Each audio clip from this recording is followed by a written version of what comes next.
Todo lo que pasa con la política te lo cuenta Jornada. ¿Cómo les va? ¿Cómo andan? Bienvenidos a Jornada Política. Aquí estamos arrancando esta nueva edición de Jornada Stream en donde vamos a discutir, a charlar de política. Empezó el Mundial, pero el Mundial no deja de ser un acto político, chicos. Bienvenido sea, pero es un acto político mundial. De hecho, se está hablando mucho de política en el Mundial.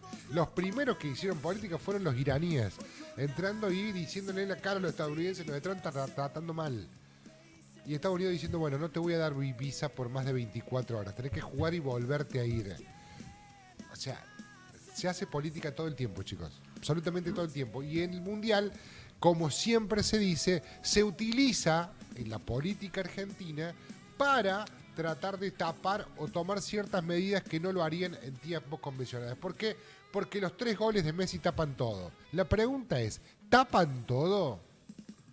¿Tapan todos los 3 goles de Messi?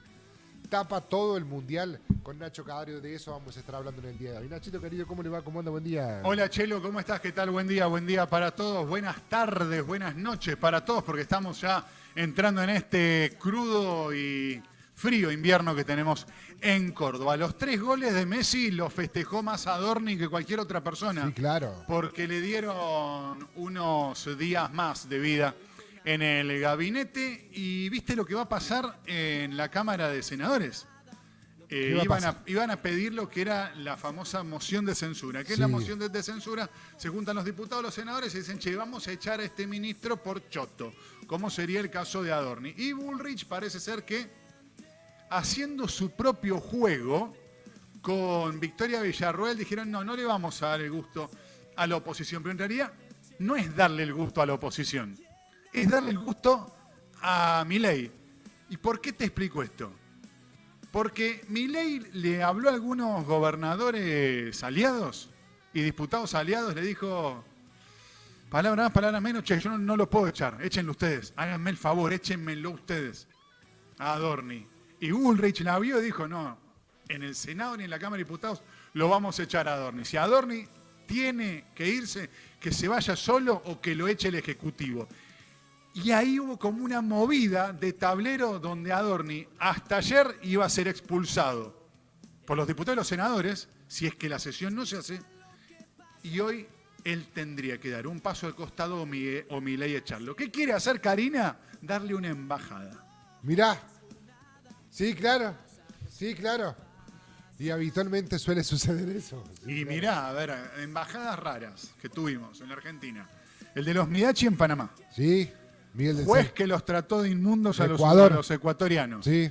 El que se rascaba los huevines, Fernando Iglesias, es embajador en Bélgica. Sí, ahora. es cierto. En Bruselas. Y después donde está lleno de embajadores argentinos, no sabemos quiénes son. Sí. Como un dato, escucha esto, Marcelo. Yo casi me infarto ayer cuando lo leía en un portal de un diario de Santa Fe. Pusieron de titular de una UDAI, que ¿saben lo que es la UDAI? No. El ANSES. Ah, mirá. Se llama Unidad de no sé cuánto. A un pibe de 19 años. Ah, bueno, porque estamos holgados. Que sí, terminó el colegio secundario a distancia, porque el cargo que te lo dan necesitas tener el colegio secundario. Claro. Y como era un militante de Karina en Santa Fe, le dieron ese cargo al pibito de 19 años. Holgado, ¿eh? Holgado. Pues es que el famoso La Casta tiene miedo. ¿A dónde ha quedado? En un ratito vamos a estar hablando porque Milei cumple 900 días en la presidencia. ¿Qué análisis se puede hacer? ¿Qué podemos ir diciendo? Pero antes de hablar de eso, nos vamos a meter en el barro local. Hace poco un colega amigo nuestro me decía, vos que habitualmente nadás en el barro de la política. Y me dio bronca porque dije, esto significa que nos hemos acostumbrado, nosotros, y cuando digo nosotros, hablo de Nacho y de mí, de tener que nadar en el barro de la política cordobesa porque no te queda otra. Y dentro del barro de la política cordobesa está, por ejemplo, la Noche de Córdoba. Por ejemplo, las cooperativas de naranjitas, ahora marrones de Córdoba. Por ejemplo, las barras bravas de fútbol. Eso es el barro político de Córdoba. De todas esas aristas me voy a quedar en una. El transporte de Córdoba también es otro gran barro, ¿no? Que ya le vamos a dedicar un fragmentito. Digo, la noche de Córdoba. Del terrible crimen de Agostina se desprende, casi de manera muy por el costado, el tema del bar Guachitas, donde aparentemente trabajaba Barrelier y donde aparentemente trabajaba Melissa, la mamá de Agostina. ¿Esto incide en la causa? No, en absoluto. ¿Pero qué ha marcado esto? Que este era un lugar que supuestamente estaba promocionado para que se tocara música y aparentemente pasaba otra cosa. Un bar en donde la noche hacía estragos. Y cuando hablo de la noche hablo de droga y prostitución. Todo lo ilegal.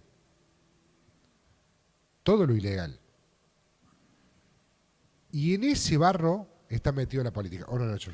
Exactamente, Marcelo. Así como hiciste vos la introducción, se están tirando con la noche. Antes se tiraban con carpetas, antes se tiraban con casos de corrupción. Ahora se tiran con la noche.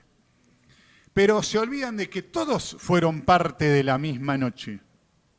Porque acá se están tirando con historia y se están olvidando de que hubo mucha gente que dejó pasar a la noche, que fue el famoso siga, siga. Yo me voy a retrotraer a 25 años atrás. Okay. Gobernaba Germán I de La Rioja, o más conocido como Germán Cámara. Habilita por primera vez el bar Guachitas. Habilita otro lugar llamado Ibiza, habilita otro lugar llamado Porquis y habilita otro lugar llamado Raposa. Claro. ¿Se acuerdan de Raposa, no? Sí. Se va Germán I de La Rioja, Germán Cámara, estoy condenado, y asume Luis Alfredo Juez. Y acá quiero detenerme especialmente porque cuando te digo que se tiran con la noche, que se están tirando con la noche. En la época de Juez, Guachitas tuvo 15 habilitaciones entre 2003 y 2020 y 2007. ¿Quién figuraba y quién es el dueño, el zar de la noche cordobesa? Un hombre llamado Roberto Moyano, que vamos a ver ahora el link. Porque es una persona que fue procesado por explotación sexual al que financió la campaña de Luis Juez en el 2003. ¿Cómo era la financiación de la campaña? Iba con un DVD a los canales de televisión, a las radios y la plata, obviamente, acá vengo a pagar la campaña de Juez. ¿A cambio de qué? De que pusieran en el lugar de espectáculos públicos para que controle la noche, entre comillas, a un señor llamado Daniel Ramírez.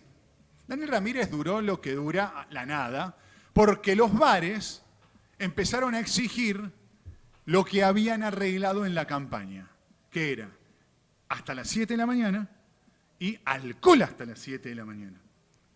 Juez, hackeado por esa situación, lo echa a Ramírez, rompe su vínculo con Roberto Moyano, quien puso la tarasca para que sea intendente, y no lo digo yo, lo dicen los recortes de aquella época, y se va Daniel Ramírez, pero empiezan a secundarlo algunos personajes más siniestros como torturadores de la D2, estamos hablando de Cuasolo, claro, Daniel Katz, entre otros personajes de la noche. Hoy figura como uno de los dueños de la noche prostíbular de Córdoba, Roberto Moyano. ¿Quién es? El financista de Juez. No lo digo yo, lo dice la historia. Y si alguien tiene algo para decir, lo invito a que se siente acá y me diga lo contrario. Pero digo, ¿Guachitas hoy sería de Moyano? Moyano está detrás de todo lo que es la noche y la prostitución en Córdoba. Prostitución que es ilegal, ¿no? Obvio que todo lo que estamos hablando nosotros acá es ilegal. Lo que pasa es que durante muchos años las casas de prostitución estaban habilitadas. Después se cerraron allá por el año 2010. Gobierno de la Sota. Se cerraron en todo el país. Y algunas siguieron funcionando bajo bares. Pero Guachitas, este bar Guachitas, tiene que ver con Cámara, con Juez, con Giacomino, con Mestre, con Yarlora. Todos, Han estado todo el tiempo metidos ahí. Digamos. todos firmaron la habilitación de ese bar. Claro. 25 años de historia, Guachitas, que fue el que sobrevivió. No sobrevivió Raposa, no sobrevivió Porquis, no sobrevivió Ibiza, no sobrevivió Candela, no sobrevivió nada. Solamente Guachitas, bajo la figura de bar, pero todos sabían que ahí pasaba algo. Pero no pasa de ahora, pasa desde el año 2001, incrementado del 2003 al 2007, porque alguien pagó una campaña política para que toda la noche pudiera funcionar. Ahora habrá que ver qué es lo que termina sucediendo, porque como se están tirando con la noche, todos tienen cuota parte de responsabilidad en esta noche. Y la pregunta ¿es Guachita solo? ¿Hay otros guachitas más que andan dando vuelta y no sabemos?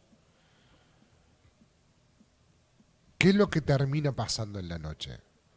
¿Y cómo se controla la noche? Y otra pregunta. Pasan los intendentes y parece como que es muy difícil ponerle el cascabel al gato a espectáculos públicos. La Dirección de Espectáculos Públicos de la Municipalidad de Córdoba. Es muy difícil, ¿eh? Cuando hablo de muy difícil es muy difícil sacar la corrupción interna de espectáculos públicos. ¿Usted sabía que hay inspectores que se pelean por ir a espectáculos públicos a trabajar? ¿Saben por qué? No es porque le pagan horas extras para trabajar, cosa que sí hacen, porque tienen que controlar durante la noche, sino porque muchos de esos inspectores, para habilitarte o para dejarte trabajar, Te piden la billulla.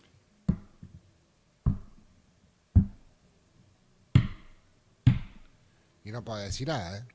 Porque te revocan la habilitación y son empleados de planta de la municipalidad. ¿Eh? Y no es de ahora. No. Es como una corrupción endémica que tiene desde hace 20 años, 25 años. Y lejos de querer combatirla, muchos de estos gobiernos que mencionó Nacho le fueron funcionales a ese esquema de corrupción interna. Si no nos explica cómo hay algunos locales que se habilitan y otros no. Porque hay lugares que no necesitan certificación de bomberos y otros sí.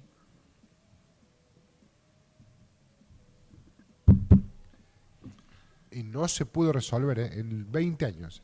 20 años. Y después del Mundial empieza la campaña política y se van a tirar con de todo. prostitutas, con droga, con noche. Porque Espere que empieza lo mejor ahora. empieza la mejor parte, claro. Empieza la mejor parte. Bueno, ¿vamos con nota? Vamos, Marcelo Bueno, querido. que tenemos entrevista porque decíamos recién 900 días de Milei en el gobierno y lo tenemos a Sebastián Poechaut, que es de la consultora Explanans. ¿Cómo me cuesta decir Explanans? ¿Cómo estás, Seba? ¿Todo bien? Gracias por venir. Muy bien, gracias a ustedes. Bueno, ¿qué número tenemos? ¿Qué podemos decir? Más que números, ¿qué análisis podemos hacer de los 900 días de Milei? Bueno, nos da que está en el punto más bajo de su imagen en el gobierno. En un declive que no ha sido tan pronunciado como pareciera a partir de ciertos escándalos. El análisis que nosotros hacemos habitualmente de Milei es que muchas veces se apresuran medios, periodistas, opinión pública, opositores a darlo por muerto y Milei tiende a sobrevivir. Lo que estamos viendo con Adorni es en parte algo de eso, aunque probablemente sea distinto de otros momentos. Milei es probablemente el único político que tenemos en el escenario argentino en los últimos 10, 15 años que ataja las balas él mismo. Bueno, ¿sí? de eso te iba a preguntar. Tengo una sensación de que de todas las veces que tuvo conflicto interno en el gobierno, siempre salió airoso y rápido. Sí. De este conflicto con el tema Adorni le está costando mucho salir. Sí. Es como que siempre está en agenda el tema Adorni y no pueden volver a recuperar el centro del ring, como dirían. Me meto en tu pregunta para completarla. Me parece que es lo único que la gente entiende. Porque le decía a la gente libre, estafa, no entendió nada de lo que se trata. Pero a Adorni me parece que le pegó en la línea de flotación porque hizo todo lo que dijeron que no venían a hacer. Sí, claro. Y lo mantienen. Me parece que el caso Andis, que es el antecedente previo, más similar a este, de algún modo lo solventan porque los implicados no tenían el peso político que tuvo Adorni. Yo creo que acá se combinan varias Pese a que cuestiones. haya estado Karina. Sí, pero Karina no fue quien... Karina, el 3% de Karina es algo que alguien dijo. Mito. ¿Se entiende?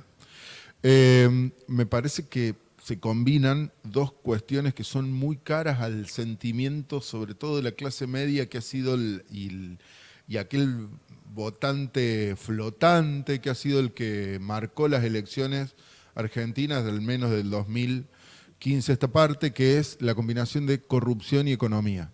Bien, porque cuando la economía no está mal, los hechos de corrupción tienden a relajarse un poco más la tensión que se genera sobre los hechos de corrupción.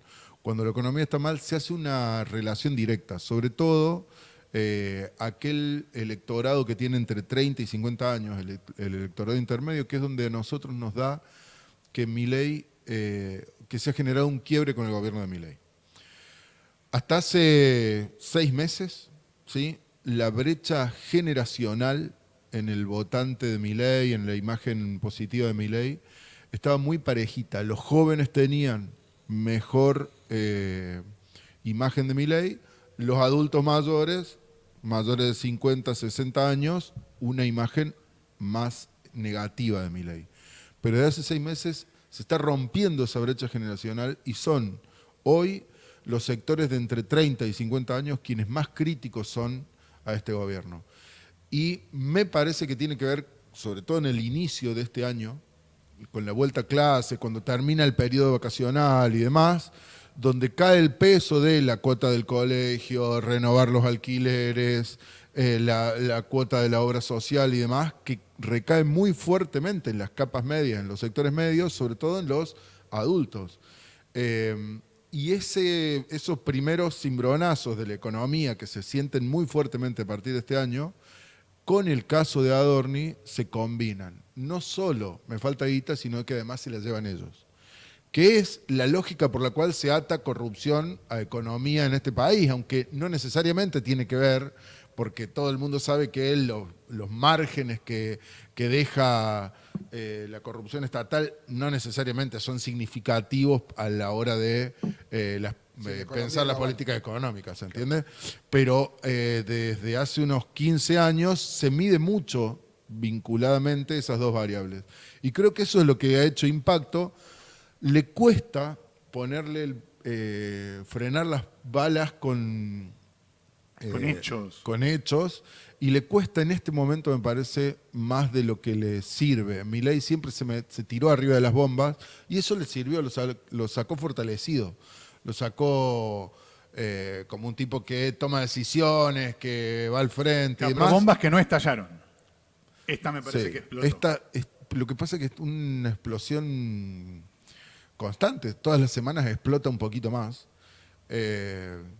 Y aparte es como que siempre hay algo nuevo. Claro, y me parece que el problema acá es que Adorni es el proyecto político de La Libertad Avanza por fuera el principal proyecto político de La Libertad Avanza por fuera de Milei. Digamos, el tipo que venía a ser el que iba a disputar la jefatura de gobierno en la ciudad de Buenos Aires. Ganó las elecciones la última vez. Claro, y que sobre el cual se canalizaron muchos vectores de apoyos políticos y que en un momento fue alguien que pudo unir a los dos grandes bloques internos que tiene hoy La Libertad Avanza y que podía tener diálogo con ambos, por más que fuera más de Karina, y me parece que eso es lo que se está rompiendo.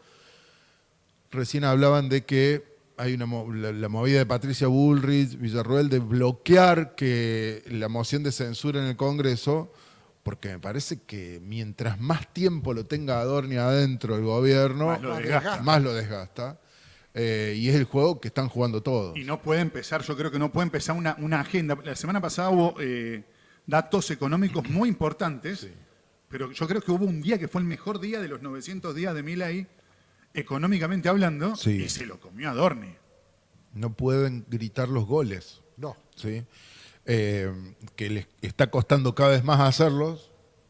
Creo que desde el momento en que anuncian la ayuda de Donald Trump directa hasta esta parte, no lograron comunicar agenda propia. Y eso, en este gobierno, que había sido el primero que logró comunicar agenda propia después de Cristina, porque ustedes recuerden el encono que Macri tenía sobre los propios medios de comunicación, era que, siendo él presidente, Cristina estaba en el centro de la escena. Sí, sí. Este gobierno que logra ponerse en el centro de la escena y controlar la narrativa, desde ese momento, hasta que es previo a las elecciones del año pasado, hasta esta parte no ha logrado volver a controlar la narrativa, y eso es por eso Milei tiende a huir hacia adelante, tiende a ser cada vez más Milei, cada vez más beligerante, cada vez asumir más riesgos, cada vez más enojado, cada vez más. Pero los números que ustedes muestran marca que la gente ya no acompaña eso. Sí, nosotros vemos. Mira, esa placa que tenemos ahí, ponémela la que está ahí en la previa, esto y le impacta las medidas de Milei, el 57,9, casi el 58%, está peor que antes. Sí. Esos son números que en algún momento se van a estar metiendo, me parece. Y yo creo que la carrera es si el desencanto le gana a los brotes verdes. O sea, en algún momento la estabilización macroeconómica probablemente genere algún tipo de derrame o de correlación en el metro cuadrado, en el bolsillo económico. Pero ese no fue el pacto inicial de Milei. El pacto inicial de Milei fue: vamos a sufrir, pero vamos a estar mejor, y eso no sucede. Y creo que el dato más significativo no es tanto de cómo impactaron las medidas en tu bolsillo, sino un dato que está después, que es cómo vas a estar de acá a un año. Claro. Y en el cómo vas a estar de acá a un año, cayó 10 puntos la expectativa positiva. Claro. Ahí está. Cayó 10 puntos la expectativa positiva respecto de cómo él arranca. Milei arranca con un 52% de aprobación de su gestión. A los 100 días. ¿sí? Ese 52%, Hoy está en 42. Sumale el riesgo Cuca, del anti-Cuca, que dice: yo te apoyo, aunque sepa Bien. que me voy a caer. Hoy está en 42. Claro. La imagen del gobierno. Y también bajó 10 puntos la expectativa de que el año que viene podamos estar mejor. Me parece que esos son esos 10 puntos que se le cayeron, y que se le cayeron en las capas medias, entre 30 y 50 años. Que además es el electorado más activo, el que más va a votar, el que más se enoja, el que más participa en la vida política. Y el que más cambia su voto también. Y el que más cambia su voto. ¿Milei sobrevive porque del otro lado no hay nadie? Yo creo que Milei sobrevive porque es distinto a todo. ¿Sí? Nosotros nunca pensamos a Milei como el hacedor de la época, sino como un emergente de la época. Se están probando outsiders, ¿sí? Que no funcionan del todo, porque él ya ocupó ese lugar y lo ocupa muy bien, porque como personaje tiene una potencia narrativa, de expectativa, de generar contenido, que es brutal. Y creo que nadie de la oposición está a la altura, pero me parece que porque también hay muchos intentos de construir una confrontación en los mismos términos, y no va a poder ser. Yo creo que la política se va a reordenar. Parte de esto que ustedes decían, de las movidas de Bullrich, de Villarruel, internas, son la estructura política diciéndole también a Milei: en algún punto a nosotros no nos va a tumbar. Te vas a parecer vos más a nosotros que nosotros a vos. ¿Los votos ¿sí? de Milei son de Milei o son de Patricia y Victoria? No, los votos de Milei yo creo que son de Milei en una cuota parte mayoritaria. y creo que hay un voto desencantado, que hay un voto flotante, que habrá que ver si el candidato que aparece, porque me preguntabas, no hay nada, yo creo que sí hay. Creo que Kicillof va a ser el candidato, ya lo es, ya, o sea, todas las fuerzas internas del kirchnerismo están cediendo para que sea. Planteemos este escenario. Sí, Plantearlo. Kicillof, sí. Milei y Patricia Bullrich. Porque Patricia Bullrich está jugando para ser candidata a presidenta. ¿Qué pasa si Patricia Bullrich va como candidata a presidenta?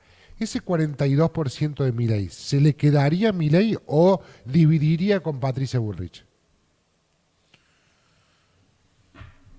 Acá hay otro No factor. es un escenario No es irreal. Yo creo que en Argentina no puede pasar cualquier cosa, pero puede pasar de todo. Sí, claro. ¿Se entiende? Ni lo dudes. En Argentina en 10 años está igual, pero en 10 días te cambia todo. Creo que Bullrich está trabajando para ser candidata. Es difícil que dividiendo tanto... El problema de los electorados de la grieta es que el que divide, si después no junta, pierde. ¿Sí? Así como al kirchnerismo le pasa que si el kirchnerismo fuera tercera fuerza en este país, el peronismo ganaría siempre. ¿Se entiende?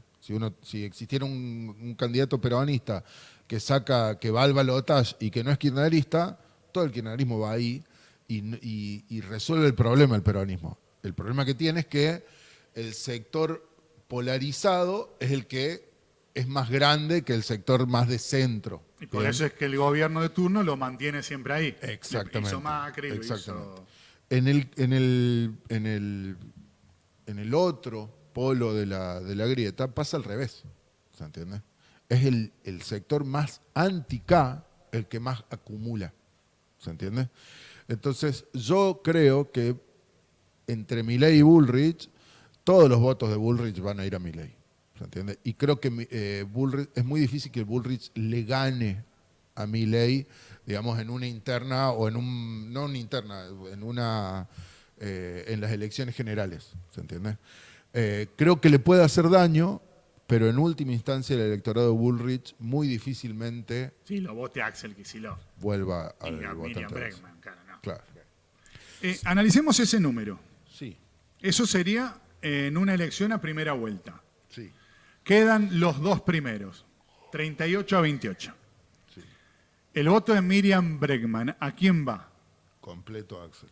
Completo a Kicillof. Completo. El voto de Macri, ¿a quién va? 80-20 a 80 Milei, 20 a... 20 va a Kicillof un poquito o en blanco otro poco. Y el otro candidato, Sí. ¿a dónde va? Bueno, yo creo que ahí una Bullrich podría sumar mucho, sumaría todo lo de Macri y sumaría mucho de otro candidato. Y si es la candidata vice de Milei, Hoy no creo. Ya se peleó con una. Sí, es difícil, porque es la misma trampa que tuvo Cristina con Cobos. Después de esa experiencia, tu candidato vice es prácticamente un maniquí, ¿se entiende? Es muy difícil poner a Patricia Bullrich de candidata a vice. a mí los 12 puntos de Bregman los tengo ahí, habría que ver si... Bregman está dando muy alto también porque son momentos de convulsión política. En los momentos de convulsión política la izquierda tiende a subir y después eso se va licuando por la funcionalidad del voto conforme se acercan las elecciones. Claro, ¿sí? sí, sí. Y ahora vemos que el Pero balotaje. lo que más nos sorprendió es que en un escenario de balotaje está muy, muy peleado. Hoy, todos estos escenarios son... no es un dato que uno pueda decir, bueno, se puede proyectar a octubre del año que viene. Son escenarios más que sirven para hacer juegos mentales o para saber cómo está el humor social hoy, ¿bien? Que no es necesariamente intención de voto. Medir un año y medio antes no te genera intención de voto, ¿sí? Pero te da un dato sobre cómo está la opinión pública. Y el hecho de que a nosotros en una encuesta que tiene más de 7.000 casos a nivel nacional, que está distribuida en todo el país, que tenemos casos de todas las provincias, de los 25 principales conglomerados, de 91 ciudades, de una encuesta muy representativa, hoy nos dé a Kicillof un puntito arriba de Milei, un empate técnico, está diciendo que el escenario está muy incierto, ¿bien? Y que de lo que haga el gobierno de aquí a fin de año va a depender muchísimo, muchísimo su capacidad de sobrevida el año que viene. Porque este dato también lo están leyendo los gobernadores. Y los gobernadores tienen algo que le puede herir mucho a Milei, que es la capacidad de armar calendarios electorales muy costosos en términos de campaña, muy desgastantes. Sabemos que Milei en las provincias no tiene candidatos fuertes que ganen por sí mismos. Gana Milei todas las elecciones. ¿Se entiende? Una elección legislativa en una provincia sin la cara de Milei no es lo mismo. Sin la marca Libertad Avanza activa con Milei dando vuelta, no es lo mismo. Entonces, si los gobernadores ven esto, generan un calendario desgastante, ¿bien? Y no puede salir de la trampa en la que lo mete la disputa política porque no logra resultados económicos tangibles, probablemente se le embarre la cancha a Milei, ¿sí? Si logra resultados económicos tangibles, creo que empieza a reacomodar sus capacidades para 2027.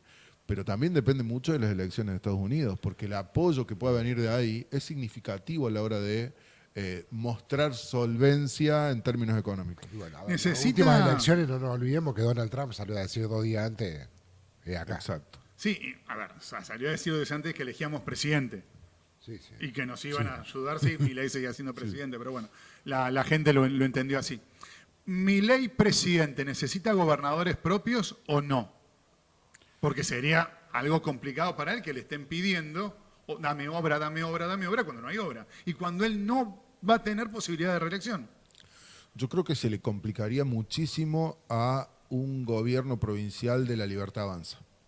Porque, digamos, el ABC del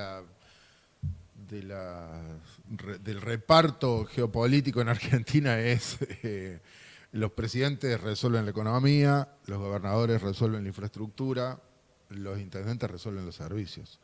Un gobernador sin impuestos, sin caja, muy difícilmente puede resolver infraestructura y llevar adelante gobiernos con la misma lógica de recorte y demás que está llevando adelante Milei en lo provincial se le podría complicar. Yo veo un escenario donde Milei necesita más congreso que gobernadores, ¿bien?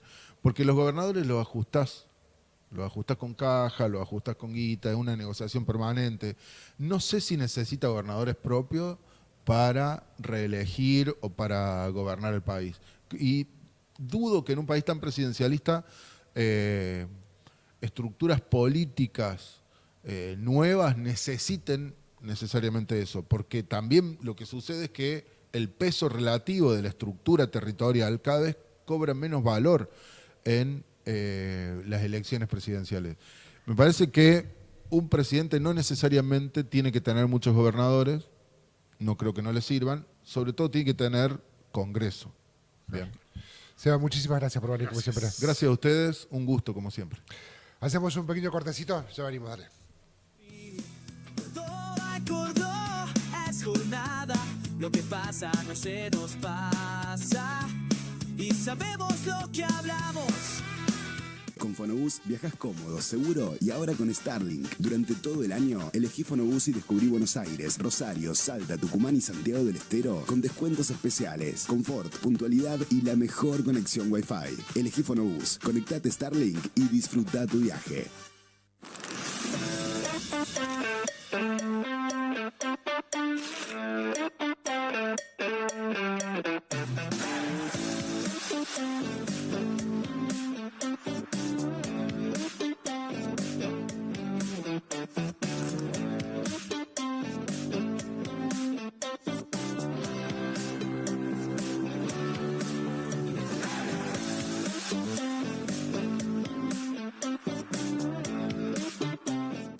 Hoy les queremos contar que nos mudamos.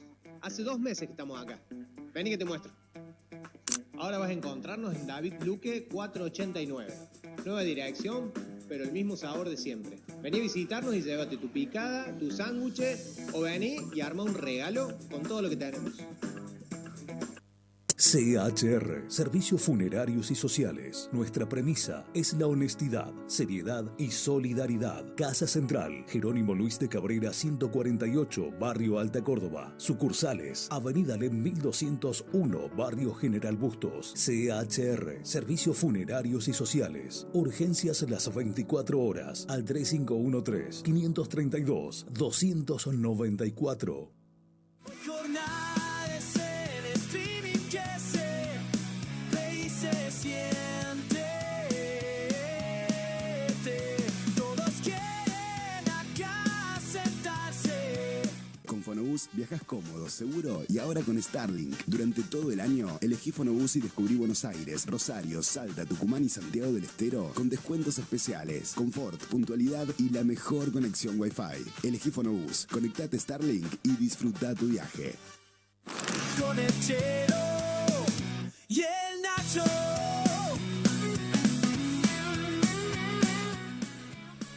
Señores, vamos con la última seccioncita para qué gastar saliva, nuestra habitual sección que habitualmente justamente se viraliza y se van los números al diablo. Queda más cerca, Marcelo. Más cerca. Se van al diablo los números cada vez que nos ponemos para qué gastar saliva. Primero, Adorni es inocente, chicos. No, esta es. Pónemelo, a ver. Poneme, porque esto es hermoso desde un punto de vista. Mira. Buen día, Manuel. ¿Cómo te va? Martín Fernández para Radio de la Ciudad. Igual respeto la pregunta, porque más allá de que es de detalles de mis cuestiones personales, la respeto porque entiendo que durante muchos años ha sido todo un gran descontrol. Muchos exfuncionarios les cuesta justificar lo que declararon, pero no va a ser mi caso ni el de ninguno de los funcionarios de este gobierno, así que no va a pasar eso, mis queridos.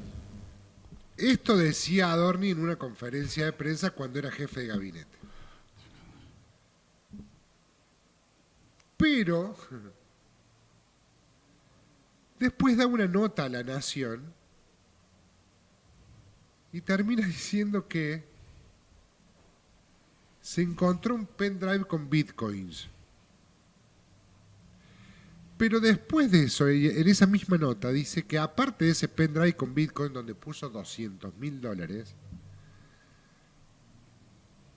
cuando se muere su papá, un tipo que debía una fortuna de plata, debía mucha guita, dice que entró al departamento con su armario y se encontraron un sobre con $500.000. Es muy bueno. Mi vieja laburó en la AFIP 25 años. Por mucho menos metía gente presa. Pero sí. Por mucho menos. O sea, mi vieja metía en cana gente por muchísimo menos. Adorni, no hay forma. No tenés chance. Perdóname que te lo diga. No tenés chance. Y la gente... ustedes saben perfectamente que la AFIP y ARCA ahora depende de Adorni. ARCA depende de Adorni. La cantidad de gente del ARCA que sé de primera mano que viene el papel de Adorni y lo dejan pasar porque nadie quiere firmar. Ni te cuento. Además, ¿viste cómo termina eso? Queridos, este gobierno tiene para demostrar todo. Queridos. Ese tipo tendría que estar preso. Sí, claro. Sí, claro. Adorni, y la mujer tendría que estar presa. Me da pena los hijos que lo va a criar el hermano de Adorni, que también debería estar preso. Vos sabés que yo... La que se está haciendo un... Pará, Marcelo. Viste, mi papá murió hace como 13 años. Sí. Y él era muy cibernético. Cuando entraste a la casa, ¿qué te encontraste? Olor a cigarrillo. Ok, bueno. Sí. Bueno, fumaba. Está bien. Un montón.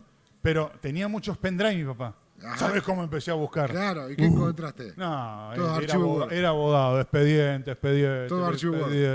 Y dije, algún juicio que por lo menos me quede como decir, che, ganó para un cobrar. juicio. Ni eso, hermano, ni eso. La que se está haciendo un picnic, ahí está, mira, el pen. Y si esta semana te toca a vos... Fantástico. No, mira lo que es. ¿Qué te... Eso, la que posté eso es Victoria Es Villarroel. Victoria Villarroel. La vicepresidenta de la Nación. El relaje que le está haciendo Victoria a no. Manuel es fantástico. Se está disfrutando. Aparte, ponerlo a Silvio Soldán. Sos guacha, Victoria. Para el que no entiende, es una vieja publicidad del Kini 6. Del Telequino. Del Telequino, que dice Silvio Soldán. Y si esta semana te toca a vos, Telequino. Pero la segunda lectura es que Silvio Soldán siempre tuvo quincho. Te le estás riendo del pelo a Adorni. No había entendido la del quincho. Te le estás riendo del pelo a Adorni. Buena. Sos mala, Victoria. No se hace eso. Sos mala, Victoria. Sos mala, Victoria, porque te estás metiendo... A Adorni no le entran balas por ningún lado. Lo único que se pone mal es cuando le toca el tema del pelo. Porque eso a él le hace mal.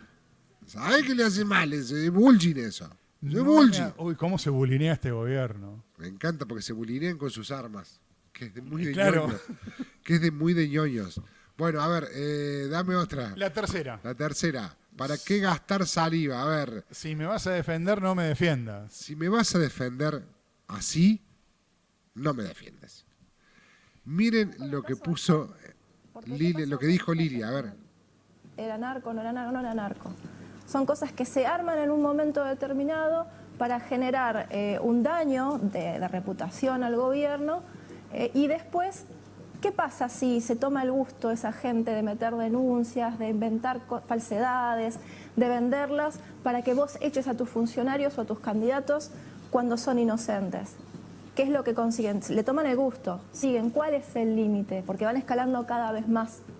De hecho, Adorni es inocente, yo sé que es inocente. ¿Se puede haber equivocado en algunas cuestiones? Sí, totalmente cuestionables, pero son errores humanos. No es lo mismo cometer un error que tener real malicia para cometer un delito. Aquí no hubo delito. Es cierto que ha mentido, ¿no? Esto ha quedado claro por... No, puede no haber sido claro y no ha podido dar detalles en algún momento, que a veces cuando uno es víctima del apremio o de la acusación directa, uno se pone nervioso, puede no explicar algo demasiado bien, pero que es evidente y no se puede negar, él no se puede haber enriquecido ilícitamente porque el dinero lo tiene desde antes de ingresar a la función pública. Después, tampoco ha cometido un delito fiscal, porque acorde a la ley está en orden. A lo sumo podría llegar a corresponderle alguna multa de 220.000 pesos por año fiscal con una presentación tardía. Quizás, pero no está violando la ley y no se puede haber enriquecido ilícitamente porque todo el dinero que él obtuvo es previo a la función pública y eso es lo que él estuvo buscando para poder demostrarlo.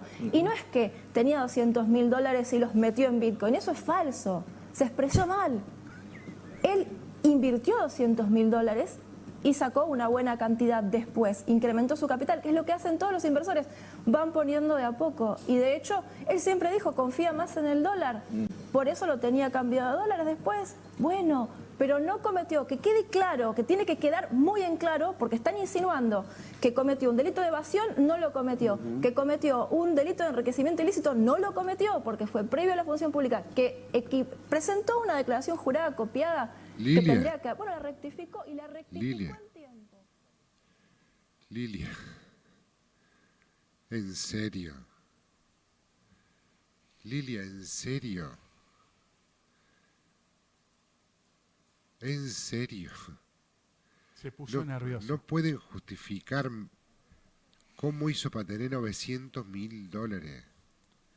Un palo verde. ¿Sabes por qué, Marcelo? Porque además el pez por el tuit muere.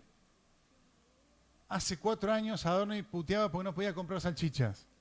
Pero aparte hace 4 años Adorni dijo que odiaba, que no entendía los No bitcoins. entendía el Y ahora Bitcoin. resulta que 2 años antes de esa declaración había comprado $200.000 en bitcoin.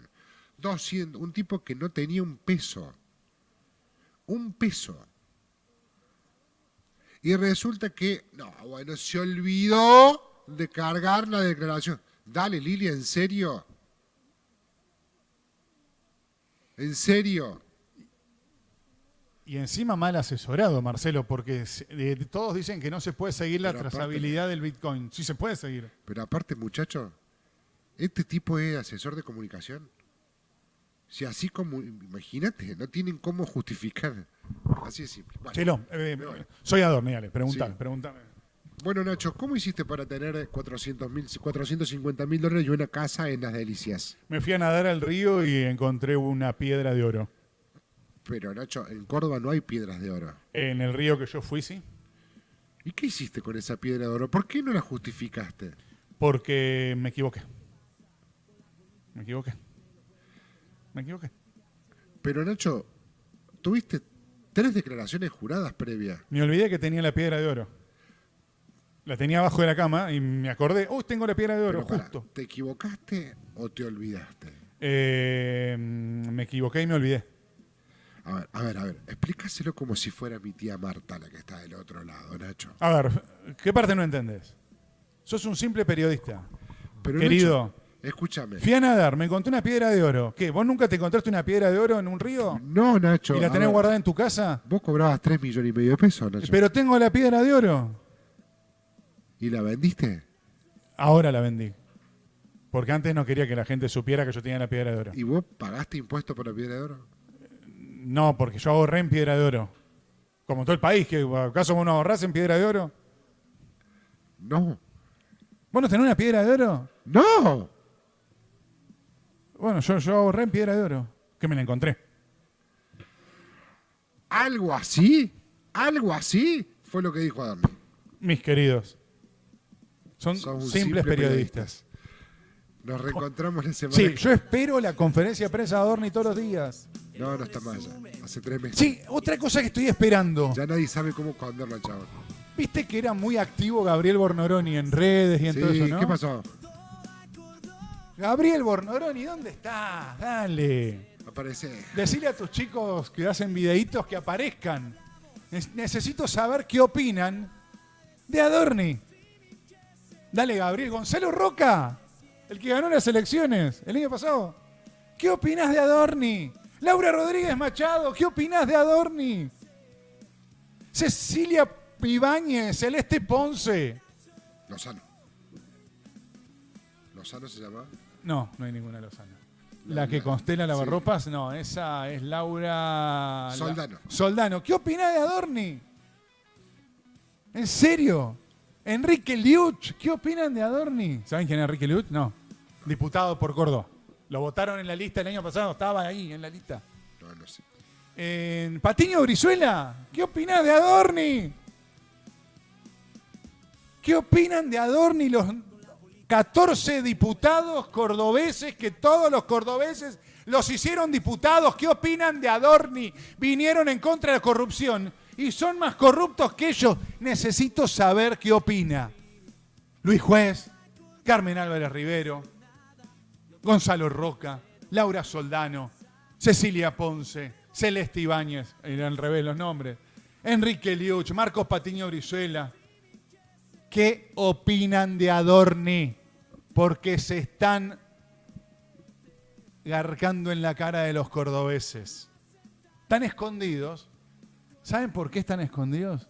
Porque ya no pueden hablar de la corrupción. Se les acabó el libreto y se les están acabando todos los libretos. También me gustaría saber qué opinan los diputados cordobeses de otro lado, de Adorni. Si le van a seguir el juego o no, lo van a echar o no. Marcelo, gracias por venir. Hasta la semana que viene, chicos. Que tengan linda semana.